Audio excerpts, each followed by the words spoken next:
हमें यहां व्यंजक यानी एक्सप्रेशन x की घात 3 जमा 3x घटा 6 जमा कोष्ठक में ऋणात्मक 2 गुणा x का वर्ग जमा x घटा 2 घटा कोष्ठक में 3x घटा 4 को सरल करना है। चलिए अब हम इस पूरे व्यंजक को बिना कोष्ठक के लिखने की कोशिश करते हैं। सबसे पहले हम प्रथम बहुपद को बिना कोष्ठक के लिखते हैं। x की घात 3 जमा 3x घटा 6। अब दूसरे बहुपद को लेते हैं। यहां कोष्ठक की कोई आवश्यकता नहीं है, इसलिए इसको बिना कोष्ठक यानी ब्रैकेट्स के लिखते हैं, क्योंकि इससे कुछ नहीं बदलेगा। आप ये जानते ही हैं कि इस बहुपद के पहले एक धनात्मक चिन्ह है और धनात्मक चिन्ह से गुणा करने पर अंदर के पदों के चिन्हों पर कोई फर्क नहीं पड़ेगा। ये हम लिखते हैं ऋणात्मक 2 गुणा x का वर्ग जमा x घटा 2। अब ये थोड़ा सरल लगने लगा है।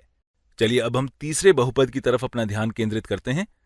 इसके पहले एक ऋणात्मक चिन्ह, तो हम इसके प्रत्येक पद को ऋणात्मक चिन्ह से गुणा करते हैं, या इसे ऐसे भी कह सकते हैं कि प्रत्येक पद को ऋणात्मक 1 से गुणा करते हैं।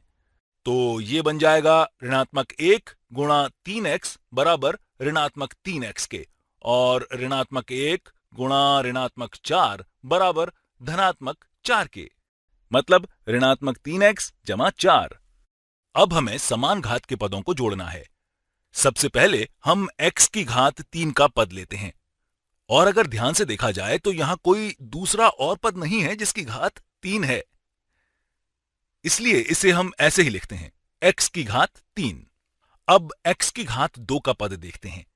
यह x की घात 2 का सिर्फ एक ही पद है और वो ऋणात्मक 2 गुणा x का वर्ग है, इसलिए इसे भी ऐसे ही लिखते हैं ऋणात्मक 2 गुणा x का वर्ग। अब हम ध्यान देंगे x की घात 1 के पदों पर। यहां पर x की घात 1 के 3 पद हैं, 3x, x और ऋणात्मक 3x। यहां धनात्मक 3x और ऋणात्मक 3x आपस में निरस्त यानी कैंसिल हो जाएंगे, और यहां सिर्फ x बचेगा। अब अंत में हम अचर पद यानी कांस्टेंट टर्म को देखते हैं। यहां पर 3 अचर पद यानी कांस्टेंट पद हैं, ऋणात्मक 6, ऋणात्मक 2 और 4।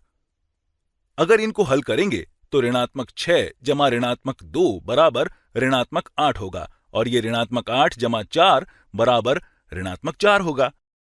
अब इस बहुपद यानी पॉलिनोमियल में पहले की अपेक्षा सिर्फ 4 पद हैं, जो कि एक सरल या सिंप्लीफाइड रूप है।